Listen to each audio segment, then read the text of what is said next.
मीर साहब की ज़िंदगी का एक पहलू था उनकी अमानतदारी, ईमानदारी, दयानतदारी। इस पे तो कोई कलाम नहीं। किसी बेगाने और दुश्मन को भी ये उनके अंदर इस तरह की इल्लत या ऐब नज़र नहीं आया। अल्लाह ने उन्हें इससे पाक रखा, मुबर्रा रखा। आपका भी एक करीबी ताल्लुक़ था, ज़ाहिर है जमाती मामलात थे, फिर आप ये शोबा खिदमत खल्क़ जैसे हसास ज़िम्मेदारी पर आए, और इस हवाले से मीर साहब के अंदर किस किस्म की कह लें कि सेंसिटिविटी देखी इस इशू को लेकर कि वो लोगों की अमानतों को किस तरह संभालते थे, ख्याल करते थे, और उसके बारे में भी ज़रा बताइएगा। मैं तकरीबन 2011 में इस शोबे में शोबा मुझे दिया गया। मैं तो कहूँगा कि शोबा वही चलाते थे सही मेरे बात। साथ। ईमानदारी की बात यही है कि सबसे ज़्यादा तावन उन्हीं का मेरे साथ होता था, और यानी अखलाक़ी, जानी, माली नहीं, माली लिहाज से मैं बात कर रहा हूँ इस वक्त कि वो यानी कि उसमें तो ज़रूरियत ही यही है। कोई मरीज़ है उसकी हमने आनत करनी है, कुछ ऐसे कोई उलमा हैं जो बीमार हैं, पढ़ने वाले हैं उनकी आनत करनी है, मतलब मुख्तलिफ चीज़ें जो माशरे में हैं हमारे। मुख्तलिफ डिपार्टमेंट हैं हाँ, इसके अंदर। मुख्तलिफ चीज़ें, मुख्तलिफ लोग हैं, उनकी आनत करनी है। तो जाहिर है मीर साहब से आहिस्ता आहिस्ता फिर ज़्यादा इसमें हमें मेरा और उनका ताल्लुक़ बन गया। यहाँ तक हो गया कि बस उन्हें फ़ोन करना है, ये आप साहब फ़लाँ बंदा है, उसको ये करना है आपने। मैंने ठीक है मीर साहब, हो जाएगा। ये भी एक लंबी दास्तान, अब ये थोड़े वक्त में मैं बयान नहीं कर सकता, लेकिन जहाँ तक आपने दयानतदारी की बात की है ना, बड़ों से सीखना चाहिए, या ये हमें याद रखना चाहिए, बड़ों से सीख लेना चाहिए। सही बात। ठीक है, आजकल तो लोग बड़ों के सामने बैठते खुद बोलना शुरू करते हैं, बड़ों से सीखना चाहिए, और ख़ास तौर पर मीर साहब जैसे बंदे से। मीर साहब ने कहा जिस मद में है उसमें मद में लगाना है, और जिस जगह है उस जगह पे लगाना है। पैसे उनके पास होते थे, चिट लगाई होती थी उन्होंने। ये भी मैंने उन्हीं से सीखा था कि पैसे आए हैं उस पर लिख दिया है फौरी तौर पे, ये इस काम के लिए। हाँ, ये इस काम के, ये हॉस्पिटल के लिए, ये शिफा के लिए, ये जमात के लिए। जमात में सियालकोट में रहा हूँ, तो ये उनका शुरू से ही एक था कि लिख के देते थे मुझे, मेरे पास उनके हाथ के लिखे, ये आयशा अब्दुल कय्यूम मीर हॉस्पिटल नाम। मैंने कहा मीर साहब आप नाम लिख दें जो आपने रखना है। तो हम सभी बैठे होते हैं, नाज़िम मालियत दफ्तर ऊपर, उधर जी बिल्कुल, उधर सारे हम बैठे होते थे।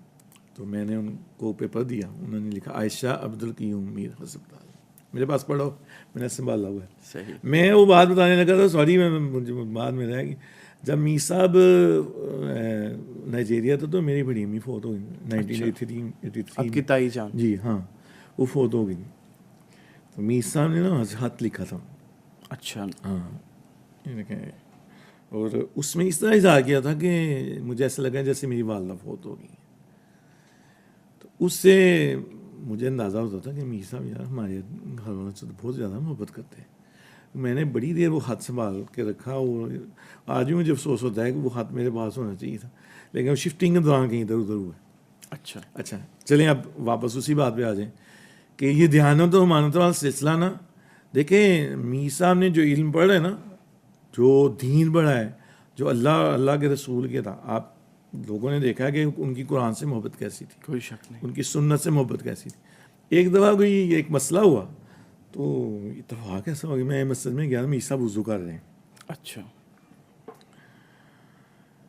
मुझे देख के ना तो मुँह मेरी तरफ करके ऊपर करके मुँह कहते हैं वो उनको बता दें, अब वो मैं उनके अल्फाज रखता हूँ, वो उन्होंने कह दो कि मेरे ना वड्डा कोई अहले हदीस नहीं है इस पाकिस्तान दे विच, मैं सब तो वड्डा अहले हदीस हाँ, उनको मेरे ना करने की कोशिश ना करे, या मेरे मतलब कि ऐसी कोई काम ना करे। मैं मीर से बिल्कुल मैं ऐसे थोड़ी पैगाम बोल जाऊँ, वो कोई मसला था। यानी आप देखें कि दीन के मामले में वो इतने हसास थे, और हाँ, और ये नहीं कि लफ्ज़ अहले हदीस के लिए भी वो इतने हसास थे कि वो कहते मैं सबसे बड़ा अहले हदीस हूँ, मैं आपका अमीर हूँ, और मैं सबसे बड़ा अहले हदीस हूँ, आप क्यों मेरे बारे में कोई गलत चीज़ फैलाए। और सियासत में भी उन्होंने, असल में हर चीज़ में उन्होंने दयानत रखी है। दयानत ये नहीं होती कि माल में आप रखें, ये तो बुनियाद एक है ना, एक उसका पहलू है। हाँ, एक पहलू है। दयानत है कि आपने आप जिस जॉब पे भी हैं, जिस जगह भी हैं, जो काम कर रहे हैं, उसमें दयानत हो। सही बात है। नहीं, आपको एक अगर कोई जॉब मिल गई, आप जॉब करने के, तो उसमें भले पैसे का ताल्लुक नहीं है, आपने काम करना है लिखने पढ़ने का, या उस ऑफिस में जाके जॉब उसको जिम्मेदारी समझे, हाँ, उसको दयानतदारी से निभाएं, पूरी दयानतदारी होनी चाहिए उसमें। ये हमने उनसे चीज़ें सीखी कि दयानत ये होती है असल में। बिल्कुल, इस दयानत का उन्होंने इजहार भी किया था ना। एक मरतबा उन्होंने कहा था कि मैंने जमात की सरबराही करते हुए कभी कोई ज़ाती मफाद हासिल नहीं किया, और उन्होंने ये भी कहा कि मैं इस बात को समझता हूँ कि अल्लाह ने और जमात ने मुझे जिस कुर्सी पर बिठाया है, ये बड़ी अज़मत वाली कुर्सी है। इमाम अहमद इब्न हम्बल की कुर्सी है, इब्न तैमिया रहमहुल्लाह, इमाम मालिक, सैयद दाऊद गज़नवी, हज़रत अल्लामा शहीद रहमहुल्लाह की कुर्सी है। तो इसका मैंने एहतराम भी किया और इसका एहसास भी रखा। बड़ी बात है। यही चीज़ है ना, यही अल्लाह ताला ने, वो एक तो हदीस है ना, यदुल्लाहि अलल जमा, वो मजमूई है, सबके लिए। जमात में आ जाओ, अल्लाह का हाथ आ जाए। और मैं समझता हूँ कि अल्लाह ताला का मीर साहब को ख़ास साथ, ख़ास रहमत थी उन पर, कोई शक नहीं, कोई शक नहीं। जो मेरा मुशाहिदा है, जहाँ मीर साहब बैठ जाते थे ना, वहाँ कोई और उनके सामने उनकी शख्सियत नुमाया हो जाती थी। सही बात है, उनका इल्म नुमाया हो जाता था, उनकी बातें नुमाया हो जाती थी, और उनके आगे फिर बोलने वाला कोई नहीं होता था। ठीक है ना। ये मैं इस दौरान एक बात आपको बताऊँ, मुझे फिर एक दरमियान में याद आ गई है। एक दफ़ा ना मैं था, फैसल अफजा भी साथ थे, किसी शादी पे हम गुजरामल आए, तो ये दयानतदारी की बात आपने की ना, अब मैं उसमें इसको ले आता हूँ कि कितने मीर साहब कितने अच्छे थे यार, कितने प्यारे थे। तो रास्ते में वापसी में ना वो बातें शुरू हो गई। अल्लामा इहसान शहीद रहमतुल्लाह अलैह का ताल्लुक सियालकोट से, बिल्कुल ठीक है। मीर साहब का ताल्लुक सियालकोट से। अच्छा, ज़ाहिर है मीर साहब के जो बुज़ुर्ग थे मौलाना इब्राहिम मीर सियालकोटी रहमतुल्लाह अलैह, बहुत बड़े आलिम दीन थे। अब उनका असर जो है ना उनके घर में, मीर साहब के घर में बहुत था। तो मीर साहब कहते हैं, वो अल्लामा साहब का अक्सर होता था कि वो घर आ जाते थे। तो मेरे अब्बा जी ना थोड़े क्या कहते थे, साजिद तू सही पढ़दा नहीं पिया, तेरी तवज्जो पढ़ाई वाल नहीं, तेरी तवज्जो दोस्ती वाल हो जाती। तो कहते थे, कभी कभी मैं टाल देता था अब्बा जी को कि चलें कोई नहीं, वो लामा साहब आते हैं, वो तो आते हैं कि इल्म की वजह से उनका भी ज़ौक़ शौक़ बहुत ज़्यादा था। तो कभी ऐसे थे, वक्त गुजरता गया, वक्त गुजर गया, मीर साहब नाइजीरिया चले गए। ये देखें, ये बात अब मीर साहब उस वक्त नाज़िम आला बन 1973 में, बिल्कुल नाज़िम आला बन गए, फिर वो नाइजीरिया चले गए, वापस आए, उन्होंने कहा मैंने शहर तक काम करना है। कहते जब मैं वापस आया, असल जो मैं बात कर रहा हूँ, वो वापस आया ना, तो मैंने देखा कि अल्लामा साहब बहुत आगे निकल गए हुए हैं, यानी काम में, तंजीम में, जमात में, तबलीग में, दावत में, सियासत में, वो बहुत आगे चले गए हैं। तो मैंने अपने दिल से कबूल किया कि नहीं, ये अब मुझसे ज़्यादा बेहतर है। वाह, ये मैं दयानत की बात कर रहा था। बड़ी बात है, बड़ी बात है कि साथी हैं मीर साहब, एज में उनसे कम से कम 4-5 साल बड़े भी, ताल्लुक भी दोस्ती का। जी 38 मीर साहब की पैदाइश और अल्लामा साहब की 45 और समथिंग इसके आसपास ही है। लेकिन देखें कि अल्लामा साहब ने पाकिस्तान में रह के जो वर्क किया, मीर साहब ने वापस आके उसे कबूल किया, हालांकि मीर साहब उससे पहले नाज़िम आला रह चुके थे। ये मीर साहब के अल्फाज थे, और मुझे आज भी याद है, मुझे वो सारा सीन भी याद आता, गाड़ी में बैठे हुए मीर साहब ने ये कहा, खुले दिल से किसी को मैंने खुले दिल से कबूल किया कि नहीं। और वैसे लामा साहब भी माशाल्लाह बड़े आदमी थे, कोई शक नहीं, वो बड़े आदमी थे, बड़े आदमी थे, अब करी शख्सियत थे। और वो 1985 से 1987 तक जब भी लामा साहब को जरूरत होती है मीर साहब की, वो मीर साहब को बुला लेते थे। सही बात। सियालकोट में आते थे तो सियालकोट में उनको जिस घर में भी है, सारे उनकी फैमिली का ताल्लुक सियालकोट फैमिली में बहुत से लोग थे, तो वो साजिद मीर साहब को बुलाओ भाई, तो जहाँ बैठे थे तो हम बुला लेते थे, और मीर साहब यही आप इधर हैं, मीर साहब भी उठ के चले। वही दरवेशी है ना उनमें, वो चीज़ नहीं थी कि प्रोटोकॉल चाहिए उनको। अच्छा, मीर साहब के अंदर क्वालिटी थी, बादशाह गर थे, लोगों को बादशाह बनाते थे, लीडर बनाते थे, तैयार करते थे। यानी एक बड़े ज़र्फ़ की और ख़ूबी की बात है कि किसी को कुछ बनाना, किसी मनसब पे देखना, उसकी क्वालिटीज़ को देखते हुए, उसकी खूबियों को देखते हुए उनको बरूए कार लाना, पॉलिश करना, इसके बारे में भी कुछ बताइए। लंबी बात है, मुख्तसर करते हैं इसको भी। ज़रूर कीजिए। देखें ये तो उनकी उस चीज़ से आपको समझ आइए कि लामा साहब अब इससे आगे हैं। जी बिल्कुल, इससे ही आप समझ लें कि मैंने उसी को देखते हुए सवाल किया। ये फहम व इदराक कैसा है कि तरबियत, वही पहलू आ जाए, तरबियत कैसे करनी, ये इस लड़के में या इस बच्चे में ये सलाहियतें मौजूद हैं, इसको आगे आ जाना चाहिए। ठीक है, ये फ़ायदा दे सकता है, इसकी सलाहियतों से जमात को फ़ायदा होगा। जो चीज़ जिसमें देखते थे ना, उसमें उसको कर देते थे। मतलब पैगाम चैनल बना है ना, इसके लिए जो बेहतर था उसको अपने साथ। बहुत खूब। ठीक है ना, जमात में ये शोबा चला है, ये मतलब ये खिदमत हल्का ही है। मेरे से पहले मियाँ नईमुर रहमान साहब, अल्लाह अगरी करे, मत करे, उन्हें भी मियाँ फजले हक साहब के बेटे जी, मियाँ नईमुर रहमान ताहिर, बहुत प्यारे बंदे थे वो भी, बड़ा अच्छा ताल्लुक रहा है मेरा उनसे। माशाल्लाह। तो वो थे, कुछ तब्दीली की बात होनी थी, तो यही बात होती है कि हमें भी इदराक करना चाहिए, फिर कुछ हमें भी कुछ सोचना चाहिए। कुछ मसाइल थे। अच्छा।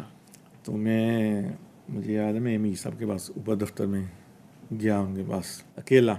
मैंने कहा मैंने अकेले में बात करनी है। कहते ठीक है। अकेले बैठ गए हम। मैंने कहा मीर साहब आप मुझे समझे, मैं यहाँ नहीं, और आपने जो करना है वो करें। वाह। तो मेरे लिए कोई जिम्मेदारी अहमियत नहीं रखती, मेरे लिए आप हैं, हमें। वाह, बहुत खूब। ठीक है। तो उन्होंने कहा, देख के मुस्कुराया, कहते हैं कि ऐसे ही है। मैं कहा ऐसे ही मीर साहब, आप ऑथराइज, मुझे भूल जाएं, जो करना है आप करें, मुझे किसी चीज़ का शौक नहीं है, मुझे आपकी मोहब्बत चाहिए, बस दैट्स इट।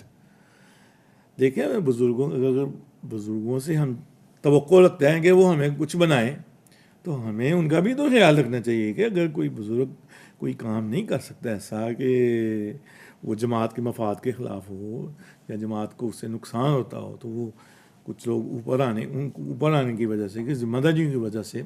नहीं, दूसरा सराहने वाली बात है कि आपके बड़ों का जो ताल्लुक़ था और फिर भाईजान का डॉक्टर एजाज साहब का, ये एक उसका तसलसल है कि वो मोहब्बत भी गालिब, कि जिस तरह आपने पहले कहा कि एहतराम सब करते, लेकिन एक मोहब्बत का और शफ़क़त का जो पहलू था ख़ानदानी ताल्लुक़ का, उसका भी बड़ी मैंने बात है। यही सोचा ना कि इस वक्त अगर मुश्किल हम उनके लिए मुश्किल पैदा कर देंगे तो वो नहीं कि मैंने करना है, ये कोई काम है ABC, कोई काम है ना, वो मैं नहीं करना जी। बिल्कुल। तो मैंने उन्हें कहा नहीं, आप ये मुझे छोड़ दें, मुझे हटा दें, मुझे यहाँ से माइनस करें, आपने जिसको लाने नहीं है, इसको बैठाना बैठाए, मेरी फिक्र नहीं आपको नहीं। उसी दौरान एक मसला ऐसा हुआ ना कि वो पूरा वाक़या नहीं मैं बता सकता, लेकिन थोड़ा सा हिंट दूँगा कि सभी बैठे हुए थे दफ्तर में, ऊपर वाले मीर साहब के दफ्तर में काफ़ी सारे लोग बैठे हुए थे। मुझे नहीं पता उस वाक़े का, मुझे नहीं पता, ये मीर साहब ने मुझे खुद बताया। अच्छा। कहते हैं सारे बैठे होते, आगे एक बंदा आ गया, वो वापस शायद मीन में निकल गया जे। अच्छा। सब कहते हैं अच्छा। तो मैंने फिर सबको मुखातब किया, जितने लोग बैठे हुए थे। अब यही मैं कह रहा हूँ, मुझे नहीं पता कौन कौन बैठा हुआ था, लेकिन करीम बैठी हुई थी जमात की। तो कहते हैं मेरी बात सुनो, वो पंजाबी में बात की उन्होंने, मेरी गल सुनो, जिन्हें आगे गल की ने बड़ी गलत गल है, तुसी सारे इतों एक एक करके उठो, उन्होंने इशारा किया, इस कुर्सी तो एक एक करके उठोगे ना, सारे उठ जाओगे, तो शाहिद अमीन इतने बैठा होएगा, तो वो आखिरी बंदा होएगा। मैं क्या मीर साहब मैं तुसी क्यों क्या है कि मैं आखिरी बंदा क्यों? मैं क्या मीर साहब जहाँ आप बैठे होंगे वहाँ मैं बैठा हूँ, वहाँ हम बैठे हों, बहुत खूब। निकलने आपको नहीं छोड़ना हमने, आपके साथ दम है हमारा, आपके साथ सारी चीज़ें हमारी।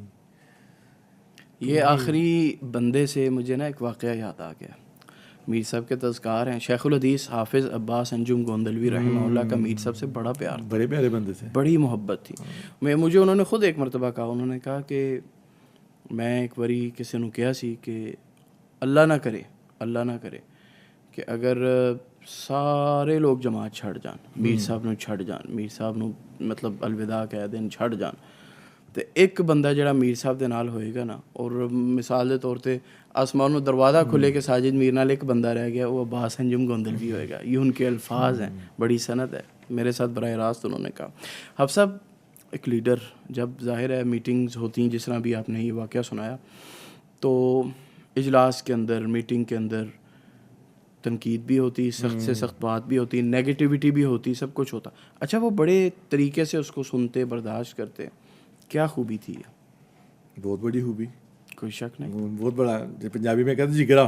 सही बात है। नहीं, आसाब तो बड़े मजबूत थे। हाँ, वो जिगरा था, यानी कि सब कुछ सुनना है, वो सुन लेते थे, सब कुछ सुन लेते थे, और फिर वो अपना फैसला पाते, फिर बात करते थे। वो असल में ये उनका कमाल था कि सुन लेते थे। बाज़ लोगों में ये चीज़ मैंने देखा ना कि बाज़ चीज़ों में, मैंने अब इतना अरसा जमात में भी एक तरह से बचपन में हूँ, और आप देखते हैं कि हम लोग ज़रा मुख्तलिफ नौ लोगों से मिलते हैं। ये तो आपका तजर्बा हो गया 10 साल में कि नहीं? बिल्कुल बिल्कुल इसी तरह। हाँ, इसी तरह वो मुख्तलिफ 9 लोगों से मिलने की वजह से हमें कुछ तजुर्बात हो जाते हैं। तो बहुत सारे मैंने तजुर्बात होते हैं। बहुत से लोगों को देखा है कि वो एक बात अगर उनके मिजाज के खिलाफ आई है, गिरा बांध दी उन्होंने। लो वो गया, सही बात, हो गया। लेकिन मीर साहब ऐसे नहीं थे। बिल्कुल ठीक। मीर साहब हर की बात तहम्मुल से सुनिए थे। एक दफ़ा मुझे, अच्छा बात से फिर वही एक बात याद आ गई फिर मुझे। मस्जिद में बैठे थे मैं और मीर साहब नमाज पढ़ के फिर काफ़ी देर की बात है, बड़ी पुरानी बात है। अच्छा, मीर साहब में एक खूबी बहुत बड़ी थी, एक और जो है वो डिस्कस नहीं, मशवरा। कोई शक नहीं। हाँ, मुशावरत भाई ना हो। अहमद साहब की शादी हो रही, और भाई साहब हैं, मैं हूँ, जनाब खाला नज़ीर साहब हैं, वो लियास मुगल वो हैं, मीर साहब के मस्जिद के नमाजी, वो जो बहुत बड़ी शुबान वाले, क्वालिटी थी मीर ठीक साहब है। की, बिल्कुल। तो उन्होंने बुला लिया, ये काम करने, ये काम करने। अरे यार, बिल्कुल उनका घर का फंक्शन है, सब कुछ है, बड़ी बात है, वो सबको शरीक कर लेते थे। हाँ, बर्दाश्त करना और किसी को सुनना। मैं वो बताने लगा था बात कि वो कहते थे, उन्होंने सारी बात नहीं, वो कहते थे यार अल्लाह माफ़ कर देना आप साहब, अल्लाह मुझे आज तक मुझे, और मैंने पल्ले बांधी बात। मैंने कहा बाकी यार अगर किसी से गलती हो जाए तो छोड़ देना चाहिए उसे। कहते हैं अल्लाह माफ़ करते हैं, बंदे माफ़ नहीं करते। सही बात। यहाँ से देखे ना उनका विजन है, वो उस विजन को लेकर चलते थे जमात में। जितनी कड़ी से कड़ी तनकीद भी हो जाए ना, आपने भी देखा होगा ज़ाती तौर। मैं एक दफ़ा मैं इधर बैठा ऊपर, ये थोड़ी देर की बात है, ज़्यादा अरसे की बात नहीं। मैं अपने इसी दफ्तर में जो अब अल-फलाह का दफ्तर बना है, इधर बैठा था, तो एक यंग लड़का कह लें, वो आ गया, आके बैठ गया मेरे पास। तो कहने लगा जी ये देखें साजिद मीर साहब के पास एक सेनेट की सीट है, और क्या है, ये है वो है। अच्छा, पहले मैंने उसकी बात सुनी आराम से, फिर मैंने कहा अच्छा आप कहाँ से हैं? पत्तों से। मैं क्या करते हैं? मैं एडवोकेट हूँ। अच्छा चलिए, बड़ा लिखा बंदा है, बात इसे अच्छे तरीके से हो सकती है। मैंने कहा आप किसके साथ आए? कहते हैं वो मेरे अजीज़ हैं या मामू हैं, जो भी उन्होंने कहा था, चचा हैं, वो जमीयत एसातिज़ा में है, उनका प्रोग्राम है, उनके साथ है। तो मैंने कहा आए आपको मैं दफ्तर दिखाऊँ, फिर बैठ कर बात करते हैं। कि नहीं कोई बात नहीं दफ्तर। मैंने आपने ये जो बात की है ना कि एक सीट सेनेट की, ये एक सीट की बात नहीं। यहाँ पर मैं यहाँ बैठा हूँ, आपको मेरा पता नहीं है। फिर मैंने उसे अपना तारुफ कराया कि मैं पिछले इतने सालों से शोबा खिदमत खल्क में ये नाज़म हूँ, ये काम करते, ज़लज़ला ज़दगान के लिए हमने काम किया, सैलाब ज़दगान के लिए हमने काम किया, बाकी जहाँ कहीं लोगों को ज़रूरत पड़ती है वो काम की। ये सिर्फ एक डिपार्टमेंट का काम है, इसके अलावा हाँ बाकी जी, मैंने फिर उसको एक एक करके पैगाम, चैनल, ये वो सारा कुछ बताया। तो वहीं पर ना बड़ा लिखा बंदा फिर समझ भी जाता है, कहता नहीं ये मुझे गलती थी, ये गलत फहमी थी, ये। मैंने कहा इस असल में आप लोग एक जुज़ को पकड़ते हैं, जुज़ नहीं होता, कुल होता है, कुल में हर चीज़ होती है। हम मुख्तलिफ नौ के काम कर रहे हैं, हम मसाजिदें भी बनाते हैं, हम मदारस में भी काम करते हैं, हम दुनियादारी वाले जहाँ काम है उनमें भी जाते हैं, हमने हॉस्पिटल्स भी बना रखे हैं, ये हमारे एम्बुलेंस का भी सिलसिला रहा है, ये सारी चीज़ें हम कर रहे हैं। तो ये मीर साहब में जो आपने बात की है ना कि वो बर्दाश्त, वो बहुत ज़्यादा थी। बिल्कुल ठीक, बहुत ही ज़्यादा। मैंने बहुत कम बंदों में ये वाली बर्दाश्त है, क्योंकि इतने साल बंदा अमारत में रहे, सेनेट में रहे, और ये बातें आम होती थी वैसे, अल्लाह माफ़ करे हमारे लोगों को, ये आम बातें करते बिल्कुल ठीक। लेकिन ये सिलसिला है। हम मुझे वैसे बात गुस्सा आता था इस बात का कि लोगों को पता नहीं है, यानी कि ये देखें अब आप उनका मामला देखें, बेनियाजी का आलम। क्यों रखी हुई है सैनिटरी सीट उनके? हमारा दीन का काम हो, सही बात है, उसमें आसानी हो, अलाइक अलेमतुल्लाह के लिए जमात की नशर इशात हो ज़्यादा से ज़्यादा। सारे काम, कोई कहते हैं ना कि सारे काम बंदा करके कामयाब हो जाए, कामयाब होकर इस दुनिया से जाए। तो मैं उनको ये मिसाल देता होता हूँ कि देखो हज़रत नूह अलैहिस्सलाम की मिसाल अपने सामने रखा करो कि 950 साल की तबलीग में 50 लोग इन पर ईमान लाए हैं, 100 लोग लाए हैं, 200 लोग लाए हैं, तो क्या वो अपने मिशन में नाकाम होकर गए हैं? नहीं, जो अल्लाह ताला ने उनको मिशन दिया उसमें तो वो कामयाब गए हैं। बिल्कुल ठीक। जो अल्लाह ताला ने उनको काम सौंपा है उन्होंने वो कर दिया। इसी तरह जमात में जो काम होता है वो बंदा करता जाता है। सही बात। सिर्फ एक चीज़ की तरफ नजर नहीं होनी, बाकी बहुत सी चीज़ें होती हैं। सही बात। जमात अकेले बंदे का तो नाम है ही नहीं। जमात कहते हैं किसे? बिल्कुल ठीक है, मुख्तलिफ अफराद है। हाँ, मुख्तलिफ अफराद है। और ये अफराद भी ये देखें, ये भी याद रखें, जमात ने और तंजीम ने, नज़म ने मुझे ये सिखाया कि एक तो आप अपनी राय कुर्बान कर दें। आपने कोई राय पेश की है और उसको नहीं माना गया, उसको छोड़ दें। और दूसरा कि मीर साहब ने ये जो 1985 से ही समझ लें, तब से लेकर, या 1987 से ही समझ लें, तब से लेकर 2025 3 मई 2025 तक जो काम किया है उसमें सबसे ज़्यादा किस चीज़ का अमल है? वक्त का। सही बात है, वक्त दे दिया मीर साहब ने अपना।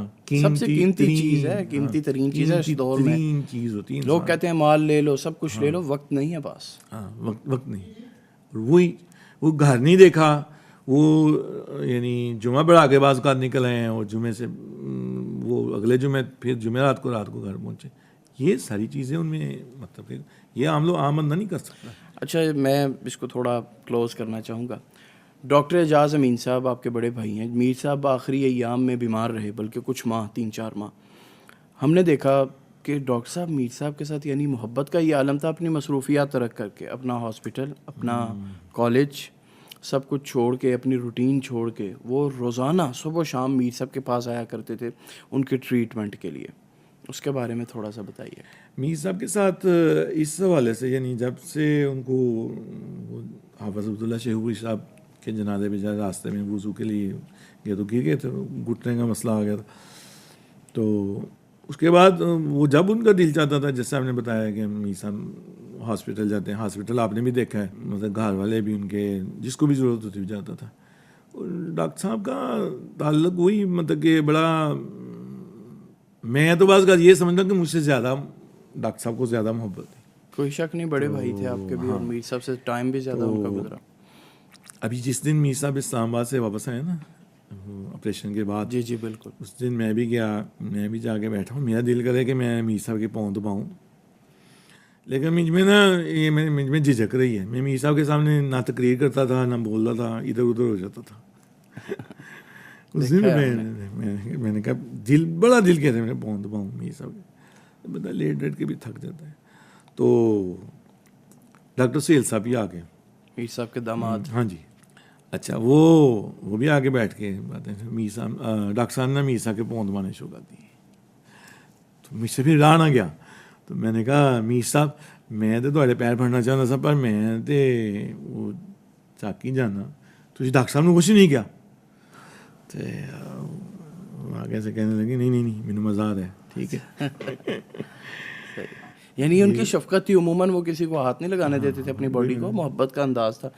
अच्छा, आप सब बड़ा, मतलब वो एक दुख भरा लम्हा था उनकी वफ़ात की जब ख़बर मिली। मैं भी उनके घर में था, आप भी जब तशरीफ़ लाए, वो बेचैनी आपकी और हम मुश्तरका ही था सब कुछ। उसको बताइएगा, जब मीर साहब की वफ़ात की, डेथ की ख़बर मिली, तो आप के ऊपर क्या बिजली गिरी, क्या कैफियत हुई? उससे पहले की एक बात बताता हूँ, थोड़ी सी, ज़्यादा टाइम नहीं लेता, मैं थोड़ी सी बताऊँगा।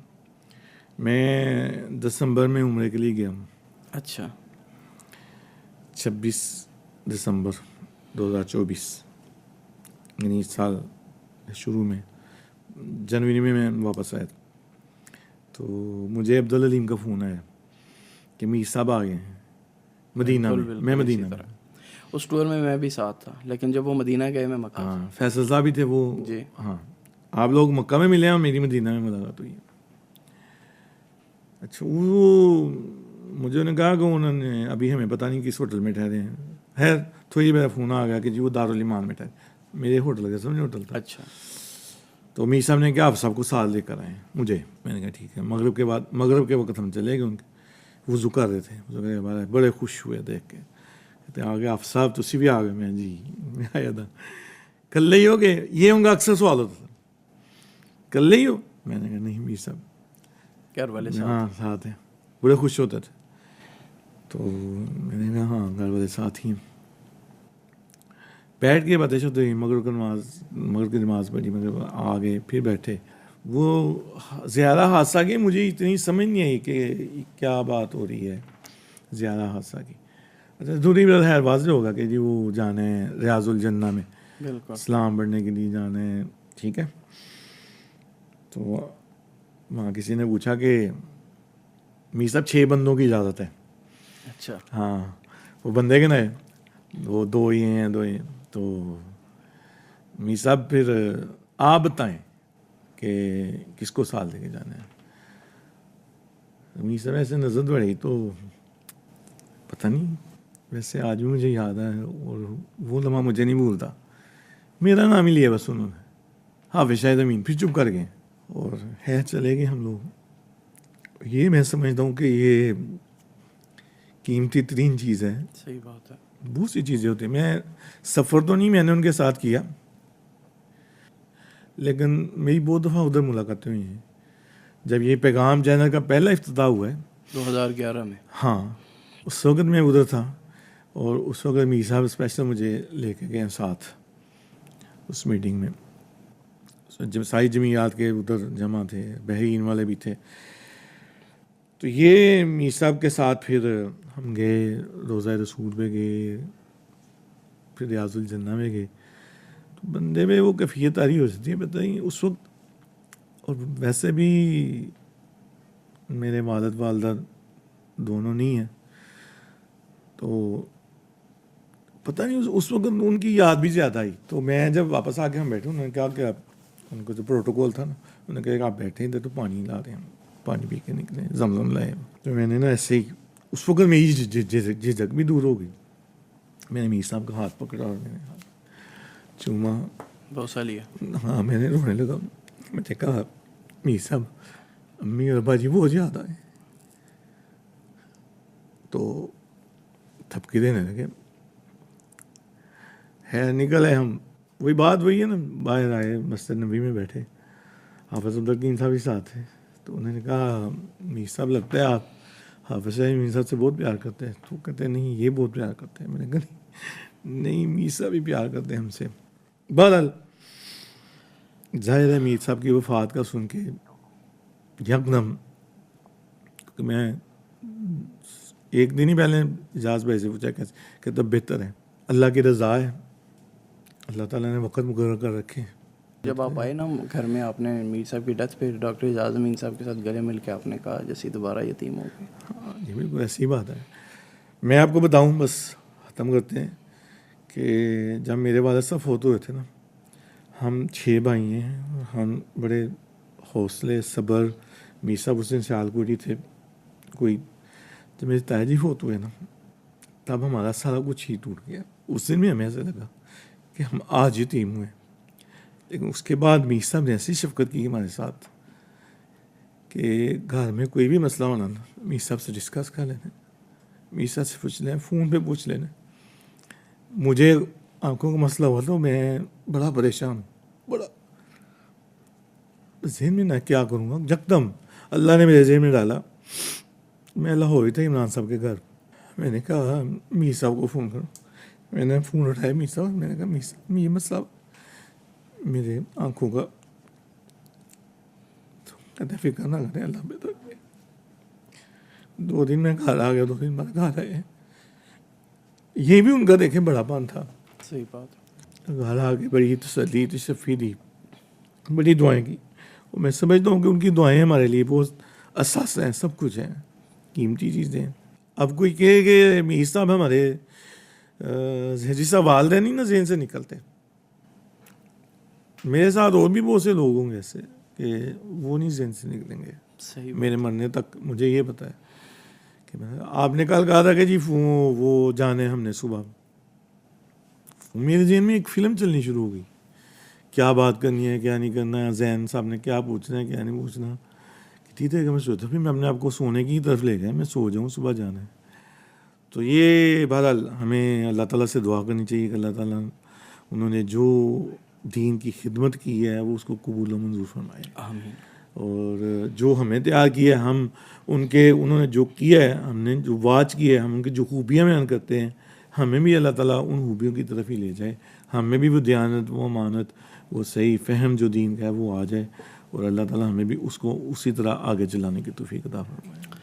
आप सब बहुत शुक्रिया आपका कीमती वक्त देने का। जिस तरह आपने कहा ना कि कल फ़िल्म चल पड़ी कि क्या बात होगी, क्या सवाल होगा, ये टॉपिक ही ऐसा है कि मैंने भी कभी इस पर तैयारी नहीं की। मुझे पता है जब बैठेंगे तो ज़िक्र छिड़ पड़ेगा। आपके कीमती वक्त का शुक्रिया। नाज़रीन, ये थे प्रोफेसर साजिद मीर, दिलों के हुक्मरान, जो आज भी एक वक्त गुज़रने के बाद भी हमारे दिलों में ज़िंदा हैं, यादों में, हमारी बातों में, हमारे अश्कों में। इजाज़त दीजिए। अल्लाह हाफ़िज़ नासिर।